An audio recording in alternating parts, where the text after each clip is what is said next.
Handling it loud and have been handling almost on a daily basis. Why did you feel as though you had to get in front of it? What really made you think this is something that I got to stop before it gets roots? Well, you were seeing it sprout up across the country, and you were seeing it sprout up in some of these woke corporations as well. And we felt very strongly that our tax dollars should not be going to teaching these theories that are not based in fact. And that really divide people and is effectively a form of state-sanctioned racism. So we had huge support in doing that, people from all walks of life, and I think you're seeing that throughout the country. And so I know that there's still some people on the far left who are trying to justify this, but I think you're seeing Americans really come together and say, we do not want this in our schools. Governor, I know you're sending law enforcement to patrol the border because the vice president and the president haven't gone down there, so states are having to act alone. And it's very kind of you to help. You're not the only state, but to help those folks, our Border Patrol agents who need all the help they can get. Ralph Norman is a Republican from South Carolina. He's a congressman, and he was grilling Alejandro Mayorkas, the Secretary of Homeland Security. It was the House Homeland Security meeting yesterday morning, and he was testifying.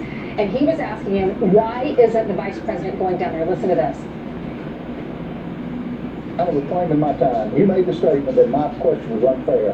I'm making the statement that your comments are just words and they're very unfair. I asked you a simple question, and I would like for you just to answer simply.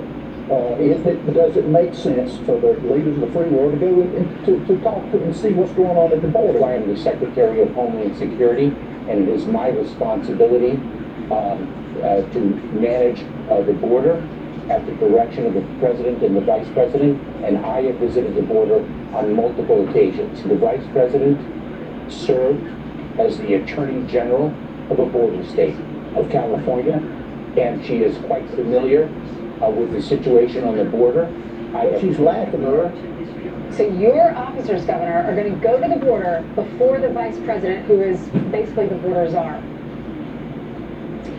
Well, the sad thing about this is the federal government has just completely abdicated its responsibility. We had policies under President Trump that were working. The border was under control. And Biden comes in and they knowingly revoked all these policies, knowing what was going to happen. And now they're just showing really a callous disregard. And it's not just those border communities that are being affected. Obviously, they are.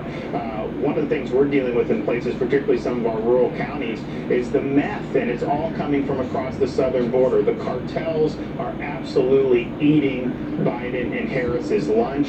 And the fact that she won't even go down there.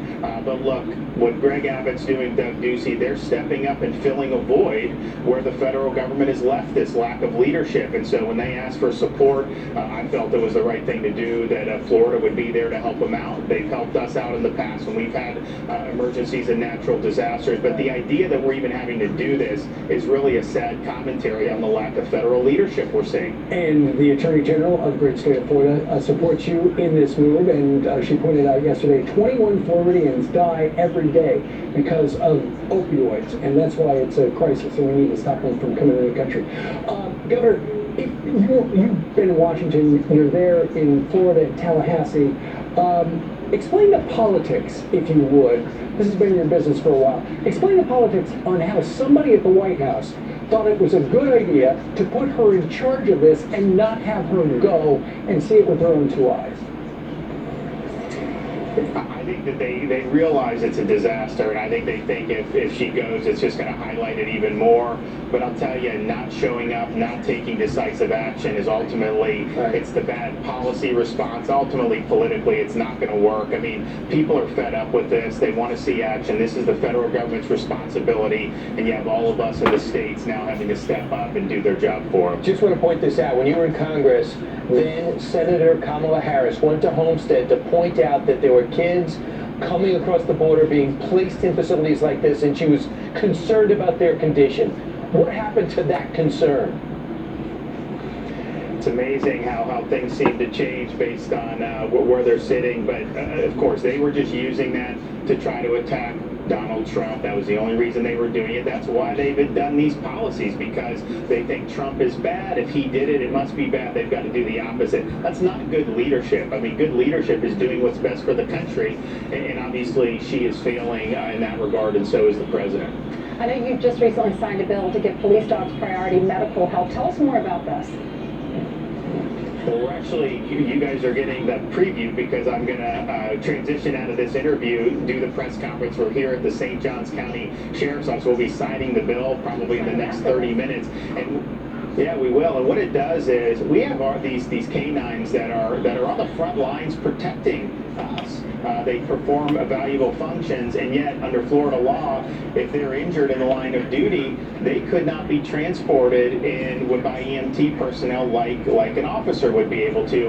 And this bill changes that. This gives them those emergency services. They're going to be able to be transported, and hopefully that will be enough to potentially save some of the canines' lives.